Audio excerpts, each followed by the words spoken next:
Death সার্টিফিকেটে আমার আসল নাম আগমনী। গলায় দড়ি দিয়েছিলাম মহালয়ার কাক ডাকা ভোরে।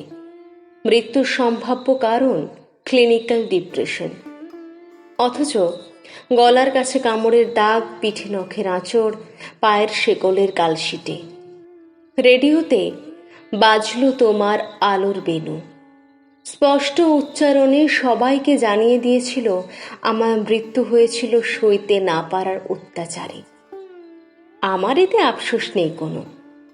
আমার আবার মৃত্যুর আবার কারণ আদিক্ষেতা। আমার জন্ম হয়েছিল ভুল সময়ে, এমার্জেন্সি পিলের অভাবে। মাকে হারিয়েছি জন্মের ঠিক 4 দিন পর।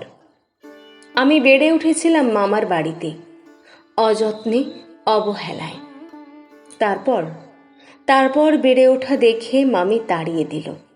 মাসি বলল, আমার বাড়িতে চলে আয়। 15 বছর বয়সে প্রথমবার পেট বাঁধিয়েছি। বাচ্চাটা আমার নাকি মেসোমশাইয়ের মদের বোতলের বন্ধুর, আমি ঠিক জানি না। চোখ ভরে এক পলক দেখার আগেই আমার প্রথম মেয়েকে ফেলে দেয়া হয় ড্রেনের নোংরা জলে। নোংরা মায়ের নোংরা মেয়ের জায়গার কোথায় বা হবে? আমার কপালে সিঁদুর উঠেছিল শ্রাবণের ঝুম বৃষ্টির দিনে। শাঁখের আওয়াজ শুনে মনে হচ্ছিল এতদিন যে সংসারের অভাব ছিল সে সংসার এবার আমার মনের মতো করে সাজাবো। কিন্তু সে কি আর হয়?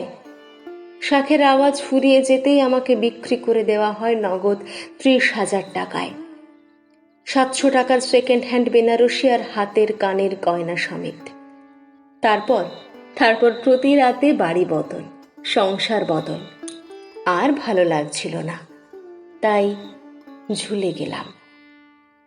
কি হলো, ভয় পাচ্ছেন মৃত মানুষের গল্প শুনে?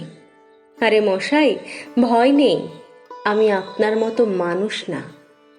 এই দেখুন ডেথ সার্টিফিকেট। আমার নাম আগমনী। আমি মুক্তি পেয়েছিলাম মহালয়ার ভোরে। মৃত্যুর সম্ভাব্য কারণ ক্লিনিক্যাল ডিপ্রেশন। কলমে স্বপ্নীল চক্রবর্তী।